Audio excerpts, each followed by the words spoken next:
Choppy whistle quietly tones the beginning of a new age, like a tiny bell atop a broken cathedral tower, signaling the start of an hour. Enchanting keys swirl a staircase through the void, sparkling like shooting stars that leave a trail of crackling trumpets, ebbing and flowing with the wings of the outer cosmos.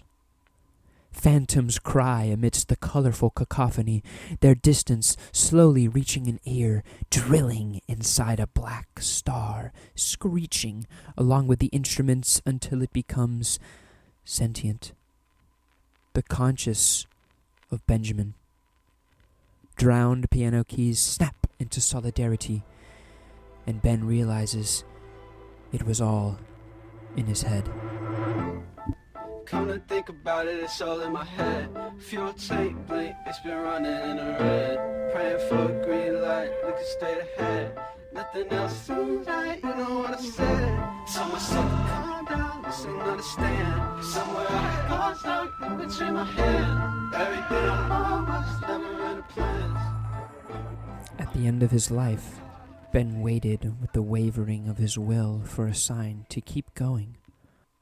A fuel, a motivation for existing in the physical plane. He kept his eyes on the straight and narrow, ever looking beyond, but all he saw was the emptiness. He writes this as a letter to his mother, to show her his point of view. He had tried. He really had. He wrestled with his being, with the existence his mother had come to expect from him. Even after his end, he continues to run, and his mind continues to think. And now it's hard to think. I've been running in and out of dreams, repeat, and everything you ever say you see in me. So am I not a ghost? Passing through these ones I used to call home. Left my body lying on the doormat. Turn away deciding not to go back. It's hard to think. Why had thought generated from Ben's attempt to escape it? He runs through dream after dream, but his mind continues to churn. His mother's ambitions for his life cycle through his head like a broken record, an ambition he betrayed for his own dream of becoming a ghost. But is he a ghost? Where was the peaceful release the dream of being a ghost had offered? His decision is irreversible. He had left this world and could never go back.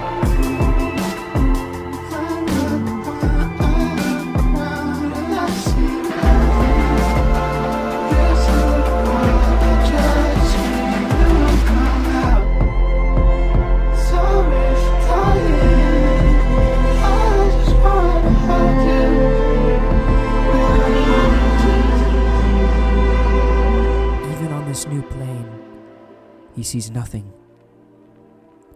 A void is all that welcomes him.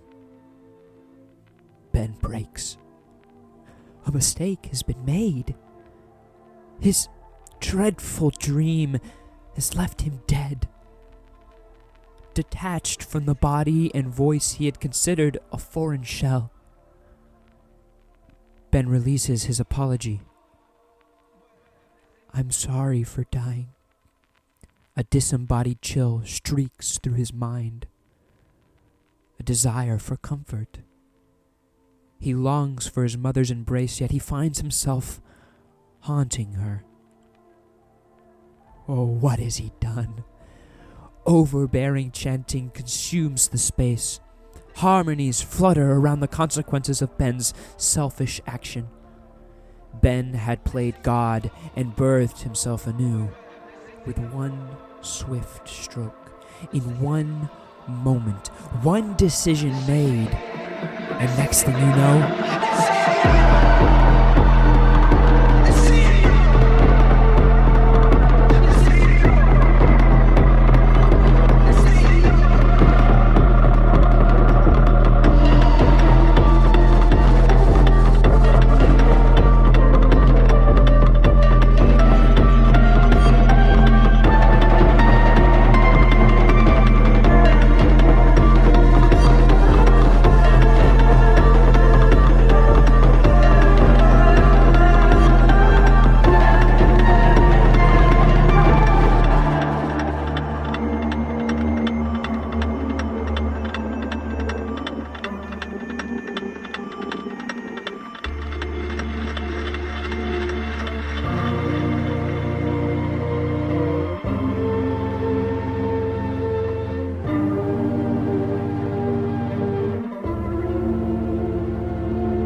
next thing you know, Ben is gone, and he finds himself knocking at the door of the afterlife.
Distorted, curious chords sweep Ben through a new world, a foreign reality with an earth not quite so defined as his last.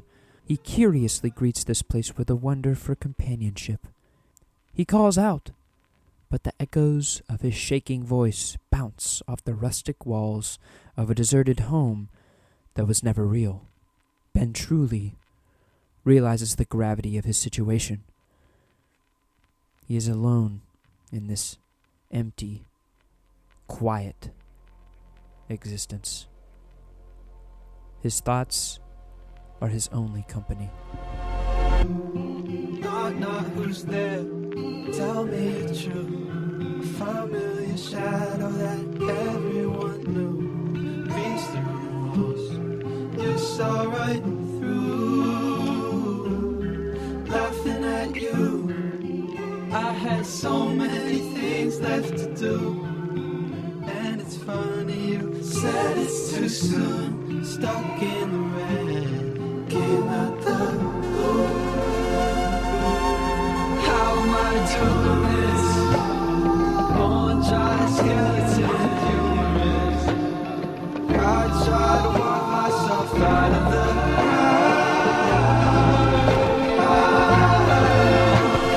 A displaced door beckons Ben inside, and he finds himself knocking at it. A world he left behind was trapped inside, staring at him through the spotlight of a peephole. Ben feels exposed.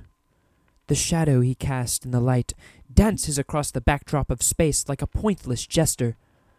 A far more appealing depiction of Ben's character, but one that's not true.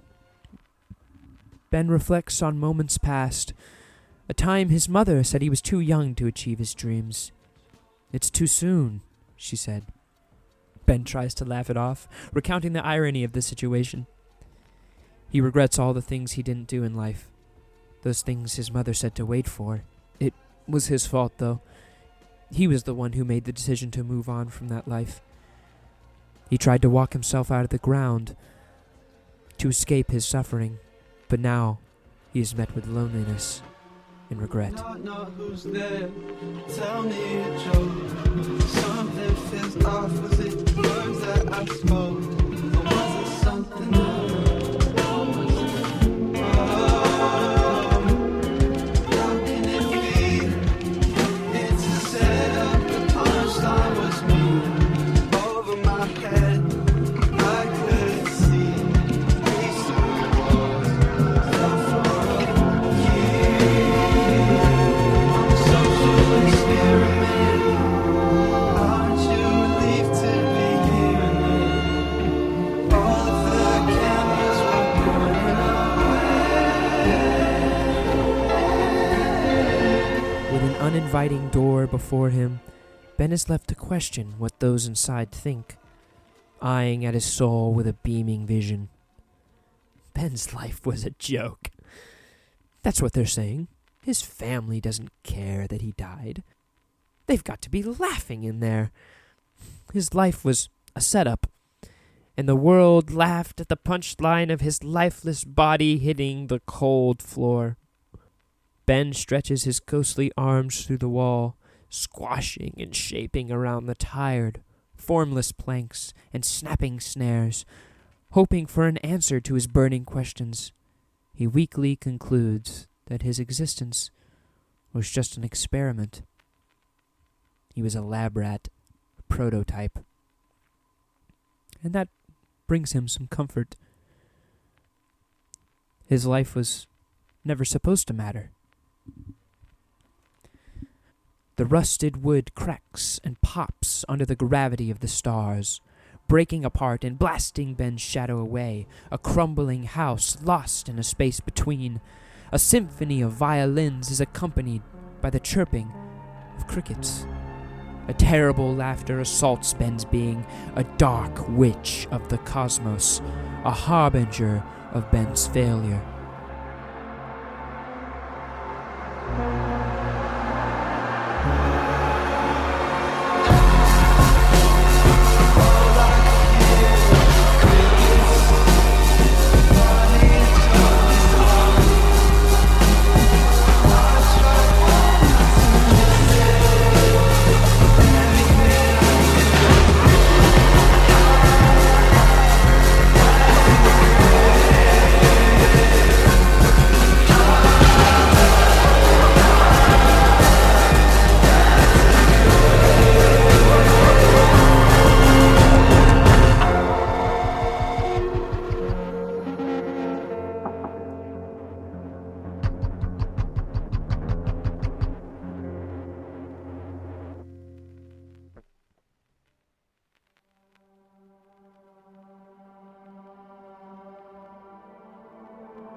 Don't mind me, I'm somewhere in between. Closed eyes in a dream. Closed eyes in a dream. Keys leap along the shattered wood, sharing in melancholy merriment with the debris of Saturn. The void still rests upon the horizon, running through the valley of rings and shining lowly in the great distance. Ben floats in contemplation, glazing his eyes back over a misshapen mind of nothing. In his waking dream of sleeping reality, he glimpses a place he once called home, a neutral viewing, far away from Earth. Have you canceled my subscription? You opened my drawer, went through some more, some letters and few of the pictures. You made a collage, a souvenir version of me, curated perfect and neat, ribbon and memories. The loss of a loved one comes with baggage. Not just mental, but social baggage. Ben now sees his family. He's made contact. There are so many tedious little things that the family is expected to do at the passing of a loved one.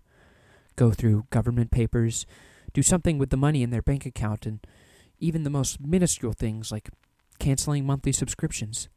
It's a tedium that a grieving family member should never have to go through. The family rummages Ben's room, cleans it, disposes of the things that physically don't matter anymore. They find pictures and letters, reminders of a perfected child that never was. The collage is a souvenir version of who Ben is. Instead of showing his hurt, the sickness that made him take his own life, these pictures show all the happy moments of Ben's life, as if he'd never taken it at all. Perhaps you don't have to grieve if you ignore the static.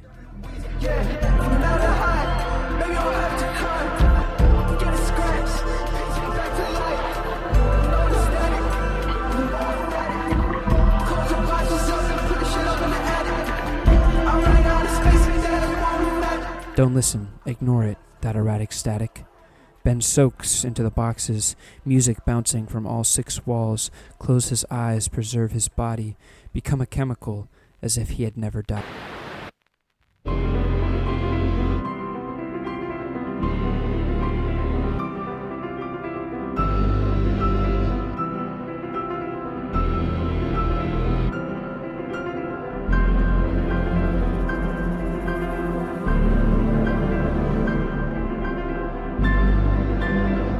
Ben sings in harmony with the echoed song of a grieving mother, the voice distorted through the signals of the afterlife, as she wipes the tears fallen onto the picture frame in her hand. Her prayers are heard. She looks to the sky, and unbeknownst to her, Ben's eyes meet hers. The ghost stares into a broken soul, a soul that still sings. It sings a song of relief. Darkness, looking for closure, constant patience. I should have told you, sex and soldier. But to Scarborough, so much closer. To cold minds, then it's hard not to. I have gone through pictures, searching seizure, somewhere in between.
In that moment, time becomes more irrelevant than before.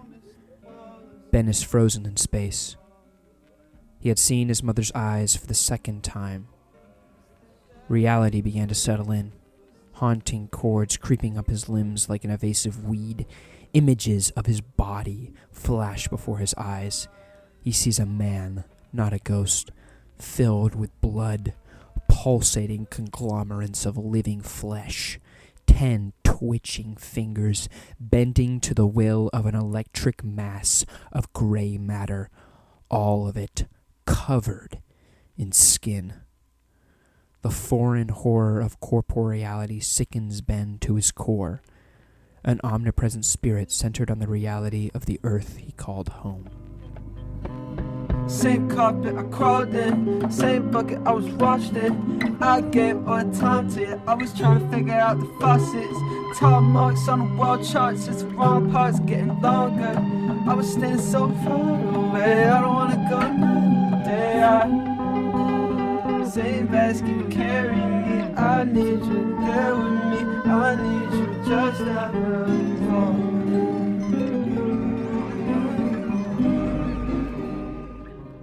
Humanity, a foreign concept.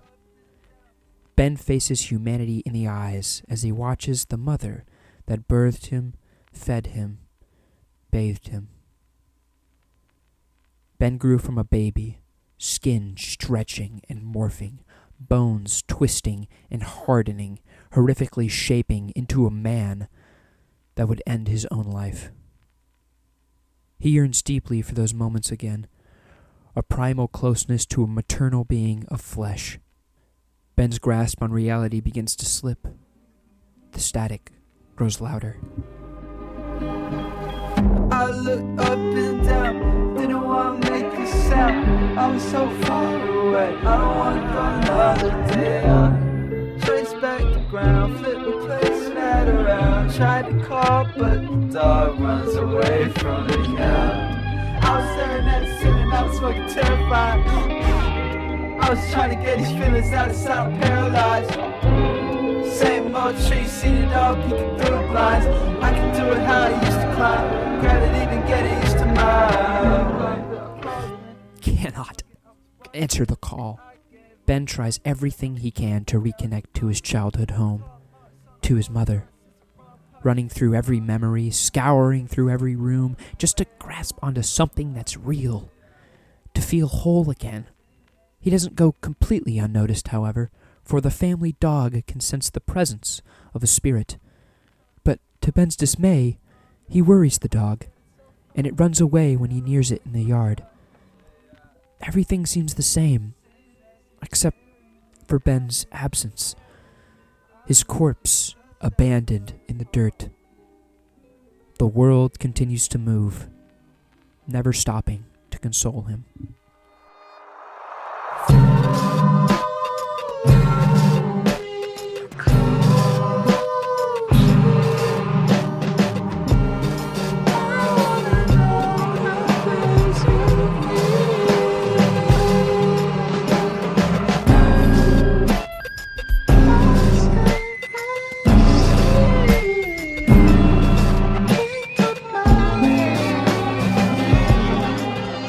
With his body gone, all Ben can do to express his discomfort is to embrace the sound around him, breaking and spitting out screeching synths that remind him of skin.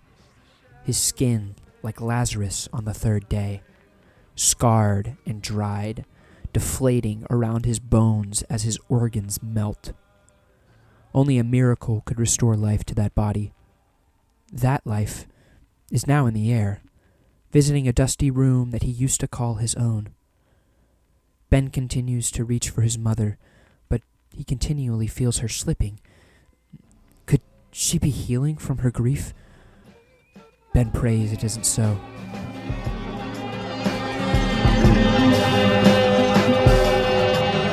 It's the room, it's the wall, it's the poster and all, and the laughter singing its shadowy way of the footsteps I take, made them walk through the dust another before.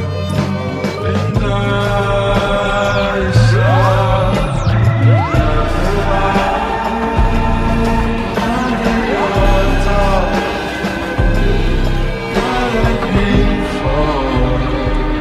With Ben Ben's voice drowning in the electric cries of whirring ghouls. He reaches out for his mother once again. Her room is just down the hall, yet it stretches further and further away with each weightless foot Ben drags over the creaking floorboards. The walls bend and snap like violin strings. The soundscape sweeps around him, coating the walls in melancholy, a concert lit only by a light beaming from under his mother's door. A closed door. An unfamiliar light. A new light bulb. Anger boils in Ben's being. The house was changing. First, it starts with a new bulb, then a new carpet. A new resident, living in a remodeled room. Ben's whole life stuffed into a box in the attic. Like the ship of Theseus, the house would be no more, and Ben would be forgotten forever. He screamed for his mother, praying she would open the door and free him from the never-ending stretching of this corridor. Speak to him! Hold him! Give him the love he so dearly misses, to provide him comfort with the answers he always wished for. Why was he here? Why did he do it? What did he want, and why does he not have it? The more his mind scrambled through all possibilities of existential thought, the lighter his grip became. The walls collapsed in on his head, and Ben shoots into a new dimension, ever present in a realm of pure thought. He froze, wallowing in silence for a moment before his mind once again churns. His cold gaze could not cut through the fog that encircled him, and his voice echoed over the sea as he spoke. By this point, that was the universal consolation prize. Today, spatial light. This is what the game was, you know? Unspoken agreements that make perfect sense until you say them out loud. Tears. Where did they come from? Tears drop from Ben's essence, freezing into shooting stars that zip across the galaxy. The visage of his mother replays in his head over and over. He could no longer focus on his connection to his home, to reality. He could feel his tether tightening, dragging him deeper into the void, losing his humanity. Yet the eyes of his mother still torture him. He attempts once again to see her, and only her, his most intimate connection to the mortal plane. Channeling the ever-present static, he reaches out to send his mother a final message, a cathartic purging through sound.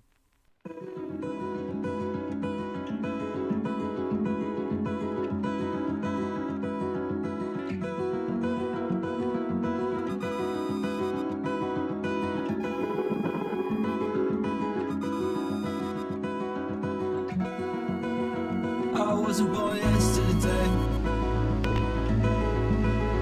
I think you're goddamn lying.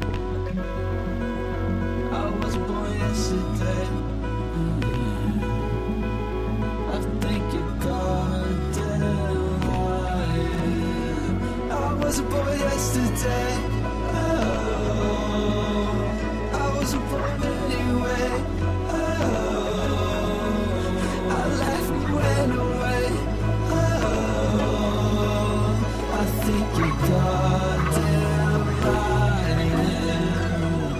Wraiths of suffering spiral through the air, slicing through a harmony of chords that sweep through radio waves. Thumping drums carry the rhythmic, echoing whispers of doubt. Ben's mother does not need to see him. She still lives. She still smiles. She still loves without her son. Ben shakes off the taunting of spirits and watches his mother with the eyes he didn't have. He wasn't born yesterday. He can see the grief in her soul.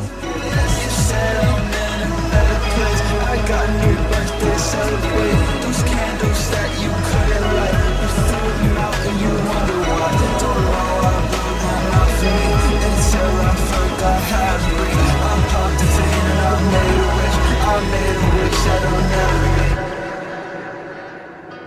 He can hear her. She tells her friends, she tells her family, she tells herself she'll be okay. She finds comfort in believing that Ben is in a better place. Ben is happier now than ever before. Surely, he is something far greater than anything on earth. Ben speaks to her in mournful prayers, hoping that she sees him. He knows that, truly, she doesn't understand why it happened. Ben tries to comfort her, telling her that he did it for himself. It was a coping mechanism, one that never led to the fulfillment of Ben's wishes. Now I'm here.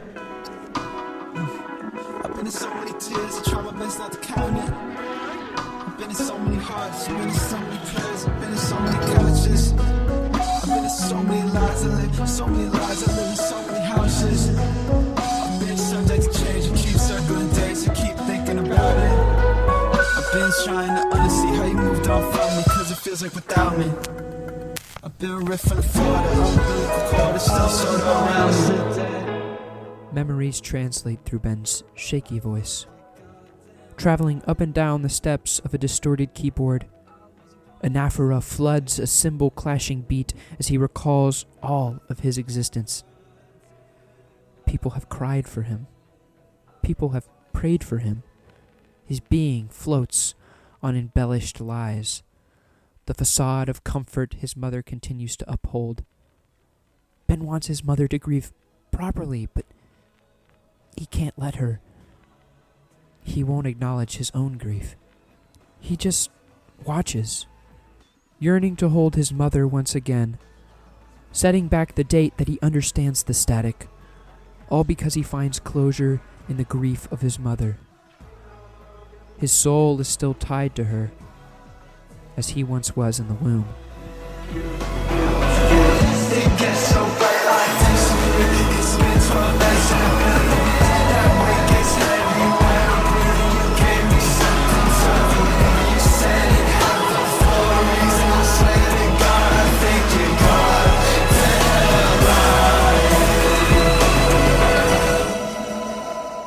Here, in the shadow of eternity, Ben's existence spans both 12 days and 1,000,000 years. His mother became his only hope throughout his torture. The weight of guilt presses down like the gravity of Jupiter. He believes it's his fault his mother hurts so much. He never told her goodbye. If only he'd pushed back the date. Maybe he would have gotten better. Maybe he would still be alive to hold his mother.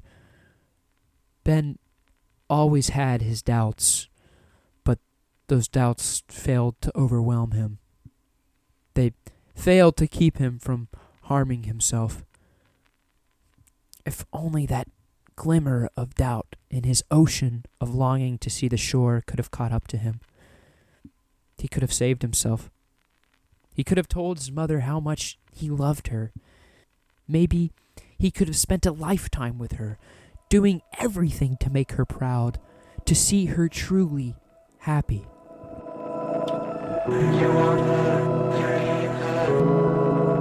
Those little things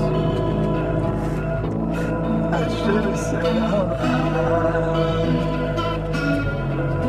All those little things that were heavy on clouds. I had just a hint of doubt. I wish I let that hint become me. Just a little doubt. Couldn't figure out how to outrun me. I'd be free if I just saved the day. Here with you right now.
However, Ben's cries go unheard. He loses sight of her eyes. Her forgiveness slips his hold on the world. No, she couldn't let him go. He can't allow it. Ben reaches out in desperation, but he's blinded by a flash of a projector. Cast out upon the canvas of his mind are all his fond memories.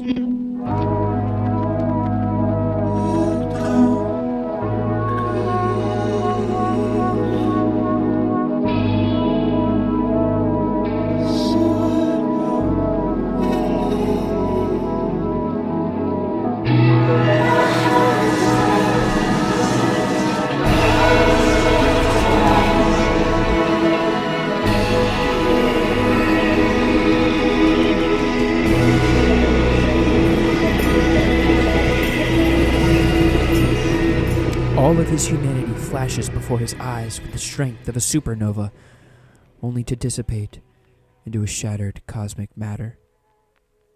An overwhelming symphony shakes Ben to his core, a restless power that won't allow him to hear the static.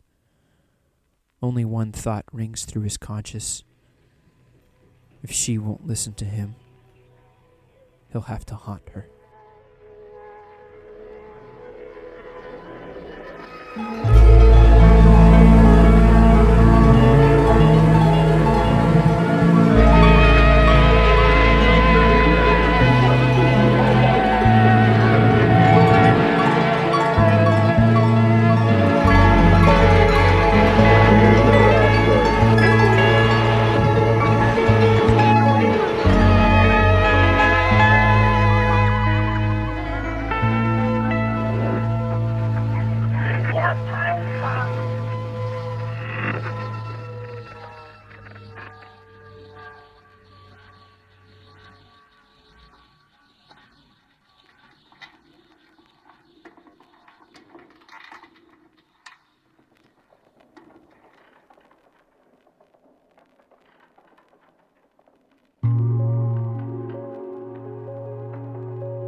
First things first, can we get shit straight?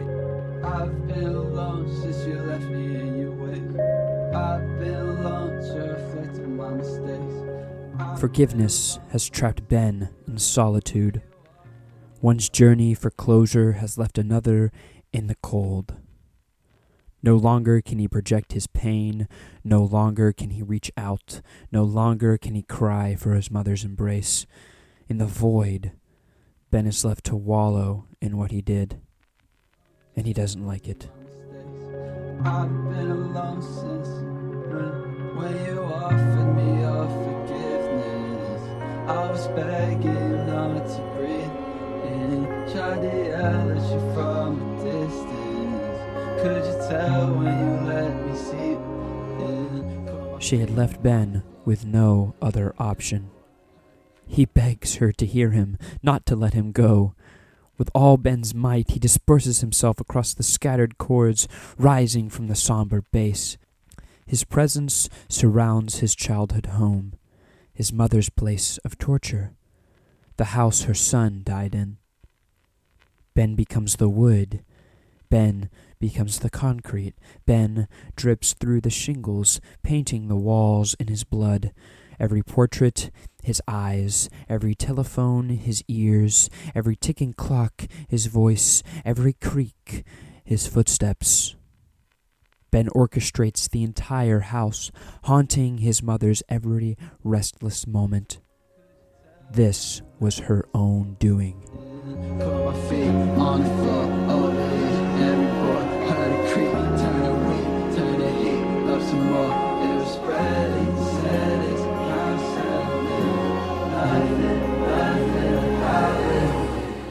Ben's desperation spreads, consuming all that embodies his mother's life.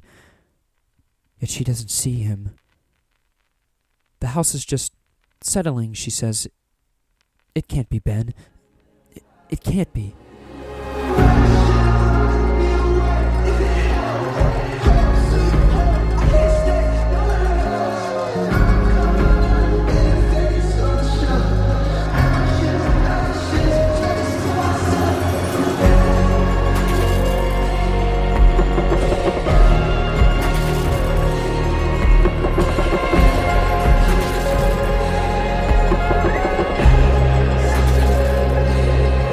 The house sways in the wind, creaking and snapping in a way it had never before.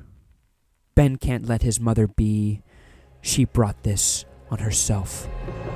Cracks in the wall, friends that hide it all. Dents in the rug, aging sad as soul. Breathing in the air, racing my withdrawals. Taking my God, breaking my alarms. Ben has fully consumed the house, leaking through the vents, his bodily fluids floating in the air. Ben watches his mother breathe. The alarms will sound, but she'll be taken too. Taken by an unseen God. Up pity, you've been dizzy, you've been tired. You've been busy, keep yourself busy, let paint dry. I feel guilty, I can't say why. She has left Ben with no choice. She continuously ignores his presence, twiddling her thumbs, watching the paint dry. He reaches out for the stove, his sanity like guitar strings snapping in his mind. It's just a little turn of the knob, yet guilt overwhelms him. Knots begin to form in his chest as the gas spills. Knots around his neck only allow the croaking voice of doubt to speak horrors. She no longer cares about you. She'll finally care when she's dead. In a fit of murderous rage, Ben sets loose the unseen taker of life.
Sirens ring as Ben flees the scene, his vision red with the blinding strength of bloodlust.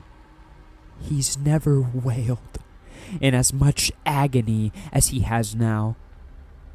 He moves the planets with his cries. He did not understand his own existence. What had he done?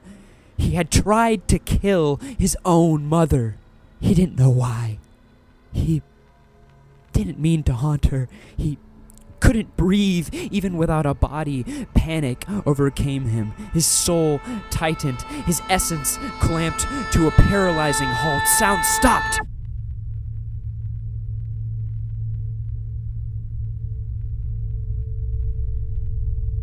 And and all he could hear was his own breath.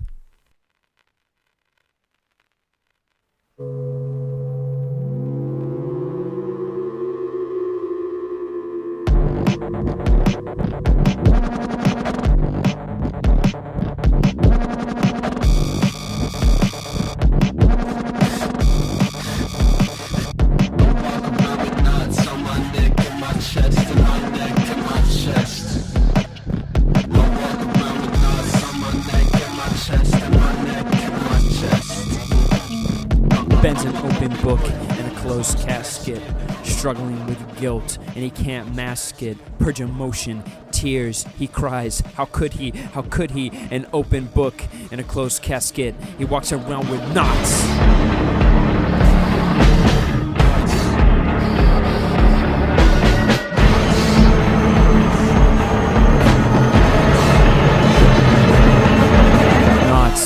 Two souls twisted in torturous tandem, Ben and the mother, knots around their neck, choking, a freely flying ghost caught in the cage of his own mind, knots around their neck, broken ribs.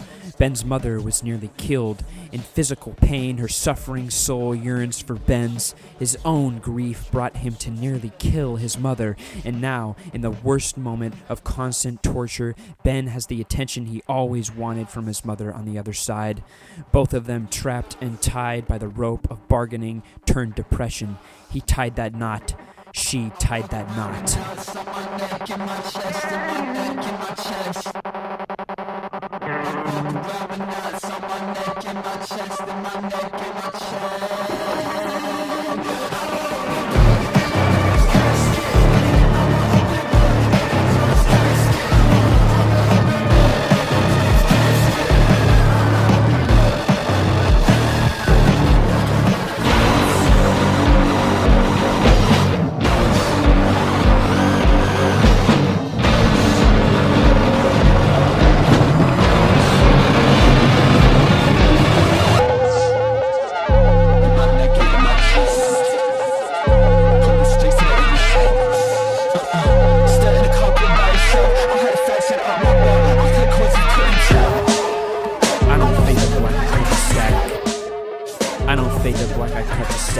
The static.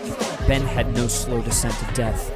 Life was cut short, and now the static rages on in the afterlife. The constant outcropping of sound, crackling through a broken record. Chaos is always there. Clash cymbals, smash bells, make as much noise as possible to drown the call of the static. The symphony is not a memorial for the dead. It is a message to those who have lost. The overwhelming sadness of a broken heart struggling to find peace in a crackle-consumed cacophony. Run from it. Tighten the knots. Knots on my neck, try to speak, but I'm tongue-tied. That knot's the strongest yet, I don't think it's coming untied. Cold in the room, cold ever since the sun died. Ever since the two sides turned to the one side. Two-faced people, you can trick the one eye. Too late, see me right away, watching the gunfight. Shoot ways, you can watch your step before it does right. Treat me like it does right, thought we had enough right. Now it's like a fisherman, hitting me with the right right. Now it's like a businessman, tired, touch tight. Now I'm doing this again, thinking about that one night. Nuts.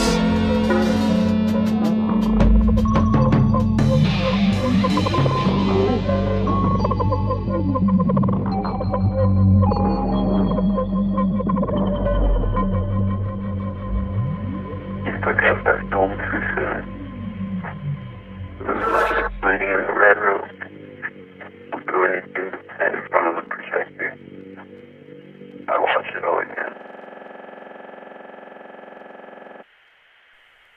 Panic subsides. Ben can breathe again. Unaware of the black holes around him, collapsing into themselves, he sees that projector, one that casts his lost memories upon the canvas of his mind. It plays once more, reliving Ben's most tragic memory and his vision for the afterlife.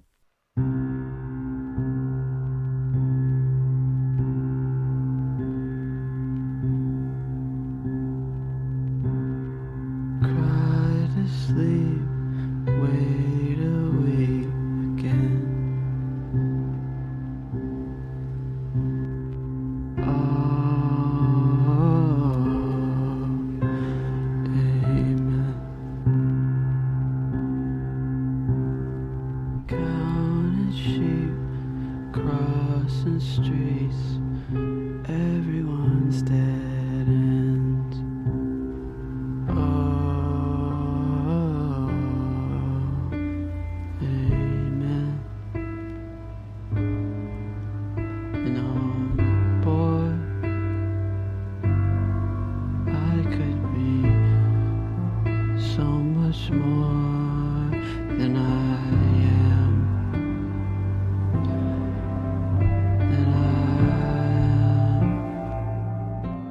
His ghostly voice is gone.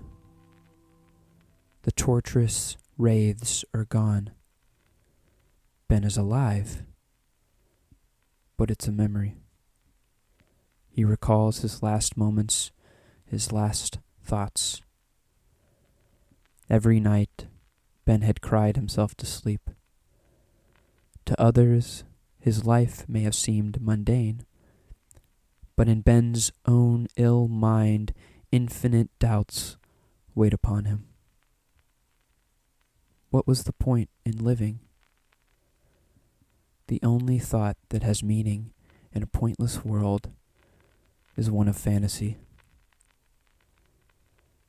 Ben didn't have to constrict himself to his corporeal flesh. He could go to sleep, and he could never wake up. Then, in his dreams, Ben could be anything he wanted to be. I need to go. I heard there's a place for me, one that nobody knows. One that goes away with me. So I drove mountains away to a place that ain't real, to a place that ain't real. And I drove mountains away to a place that ain't real. That's where I wanna stay. That Ben place over there. encourages you that he'll be okay. In death, he will find his peace. In his fantasy world. In a place that isn't real. It's okay to have dreams. We all partake in our own fantasy worlds. Maybe we want to live off the grid in the mountains. Maybe we want to travel the world all our life. Maybe we want to be rich and see our face in Times Square. But none of it is real. You can't escape your life. Only in an infinite dream can you truly be happy. That place over the hill where you dream about crossing. It's not a cry for help to rethink your options. It's your mom's bakery in Maine. It's that cabin in Sweden. It's the going offline. It's next year I'll go vegan. It's not a woe, it's me. It's a hold the door open. That's a fantasy world. That's the one that I've chosen. You, I, the narrator, is using the second person. I was never using it before. It is in this memory of Ben's end that the audience becomes acutely aware of their position outside of this conflict. You might imagine yourself floating across the piano keys, experiencing the same odyssey of grief as Ben has. But now you're uncomfortable. Before Ben knew of the afterlife, his outlook on death by his own hands is a peaceful one. Is it not shockingly disturbing to experience the mind of someone who has lost all will to live? There are people in this world who are so destroyed by their own mind and circumstance that they truly believe the way to escape their thoughts is to end them permanently. And here are Ben's own terrible thoughts, crafted into beautifully cathartic music It is art. And in the swelling climax of a music album about a ghost, in the darkest moment of Ben's life, we, the audience, discovers the overwhelming value of life and life's ability to create art.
And I found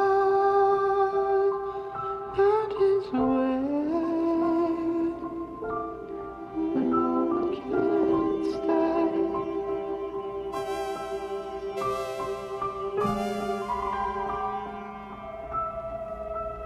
And I got running around.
I'm sorry.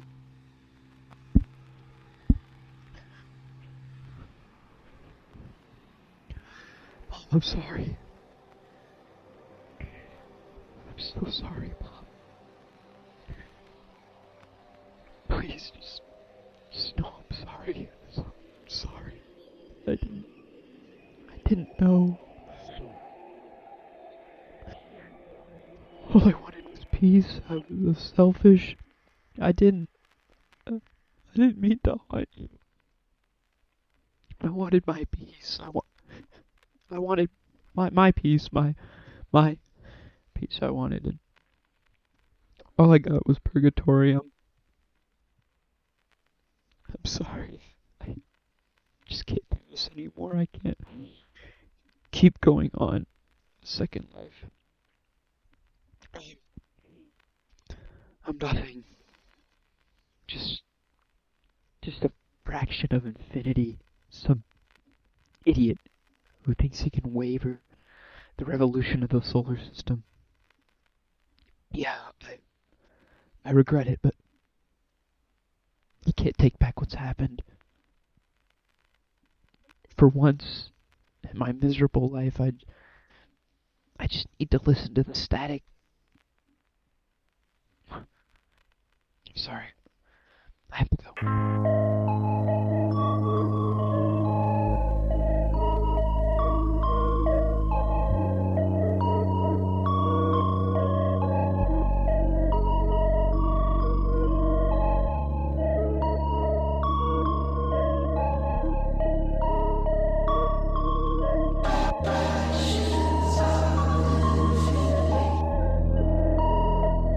When's the last time you let yourself think? I might be gone in time, I let myself blink.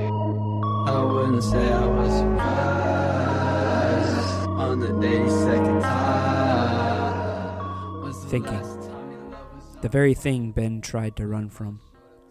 Now, he can't help but think. A million thoughts used to rush through his head with every blink. He hated it, and knew one day he would end it. As quickly as a blink, he would be dead. His life gone in a mere moment compared to the vastness of the cosmos. Now, he lives among the stars, mistaken of his fate after death. Ben remembers back to his first moments of being a ghost, when he questioned whether or not it was all in his head. For the first time in his second life, he laughs.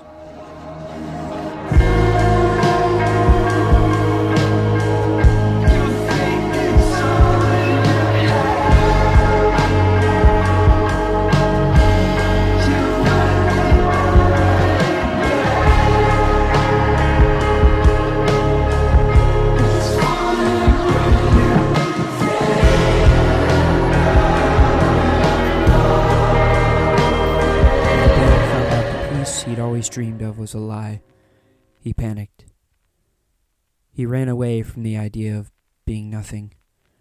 Regret seeped into his heart, and he feared that his life was worthless. But perhaps he was always looking for nothing.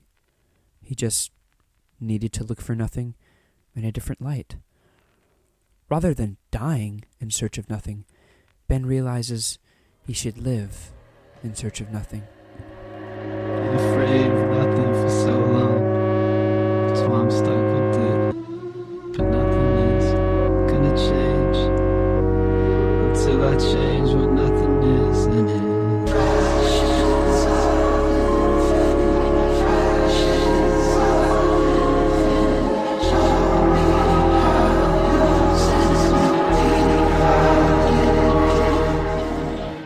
Once again, Ben remembers the grandness of his ghostly form. Taking a deep breath of relief, he launches himself across the ocean of synth, pulled into the vastness of infinity by guitar strings that fly to the bouncing beat of planetary drowning drums. He's ready to answer the call of the static, a sentient sonic judge. He's come to an acceptance of his fate. Every time he tried to contact the mortal plane, the static was always calling him. He wouldn't run any longer. Ben turns his face toward the powerful, governing God of the universe.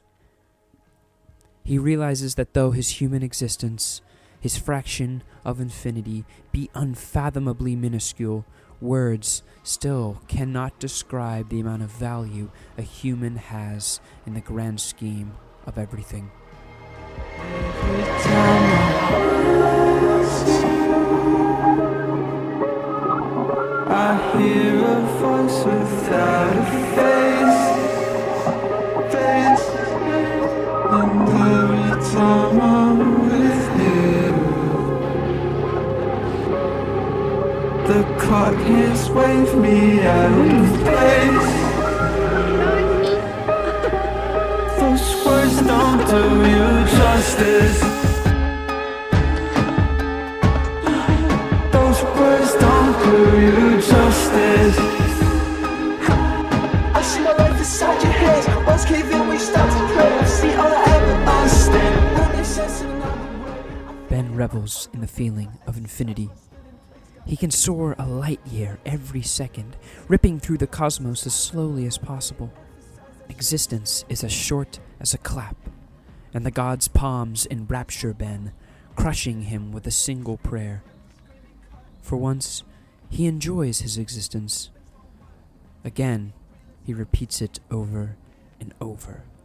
This beautiful moment, the experience of being alive, everything that Ben has done to encapsulate human existence into an art. Those words don't do you justice. Those words don't do you justice. Those words don't do you justice. Those words don't do you justice. Those words don't do you justice. Those words don't do you justice. Those words don't do you justice. Those words don't do you justice. Those words don't do you justice.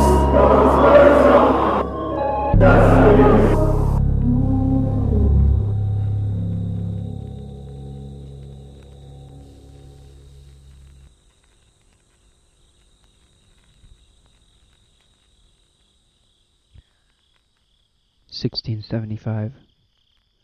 Giovanni Cassini examines the rings of Saturn through a refracting telescope. From your world, Earth, it appeared as though Saturn's rings contained a gap. A thin, black void. Cassini's division, it was dubbed. From my world, I can hear it. Through every note that strings the universe together, God himself lays the needle down upon the ring. The melody, the harmony, the rhythm. They envelop every aspect of life, and I stare helplessly as the needle spins closer and closer towards the atmosphere of Saturn. The needle rides along every little groove and bumps along every space rock, pouring out the calls of a billion wraiths lost to the void. It's here, in Cassini's vision, where a terrible grain plays, and I experience my final moments with you. It was 3:41 a.m. The lights came on, and I saw you running out of the room. I could hear your voiceless wail, and it shook me. I stopped kicking. I stopped screaming. And I had just existed. In that moment, you woke me up. I saw my body. I felt cold. I felt naked. I felt exposed. I felt like I was intruding on something where I didn't belong. You woke me up. You did it. This wasn't about me. This was about you. I'm a goner. You exist. You filtered out the grain of that record. You filtered the static of Saturn rings. You filtered out me. Whether or not I was ever real, whether or not I ever truly haunted you, my presence was always there. The presence that I tried so hard to make known was always there. So proud of you. You've shown me that when I saw the light, when I ended it all, the light didn't blind me. Everything else blinded me to the light. But now I see it. Truly I do. So, it's up to you now. Let me go. But but don't let go of me. And I'll do the same. In this grand cosmos, in the song of Saturn's ring, I was trying to move past all the crackles and dust scratches, but that's what I am, you know? The needle, it stumbles over me. I'm in the grooves, a minuscule piece of the larger picture, an accidental side effect of a blank canvas. You know, think about your night sky. You know, the night sky dreams. Like me, it dreams of being nothing. But that void, it's tainted, wounded by trillions of violent piercings of bloody white. Those little specks of glowing dust that scatter the universe destroy the night's dreams. They're the stars. They're beautiful, but born to be in the way. I chased the night's dream when I was always one of the stars. We're all like the night. All we want is peace. All we want is to stop thinking. All we want is this enlightened silence. It's in our code. That's why all of this, it's just so ironic. But maybe that's the punchline. A joke from the void. Call it cruel if you like. That void, it weighs on my shoulders, but only because I push away from it. It wavers with the light that follows me like a curious moon. The static that floods every room and stacks on top of itself until it blocks out the picture. That static, the chaos of it. Maybe that's nothing. Maybe that's the perfect void. The one that begs me to join it. The one that begs me to let go of you without letting go of you. Like a star in the night sky. Beautiful. I'll join the static. I'll join the chaos. Just so I can be a grain of nothing. And so I can make that void a little brighter. For when you see it. Until next time.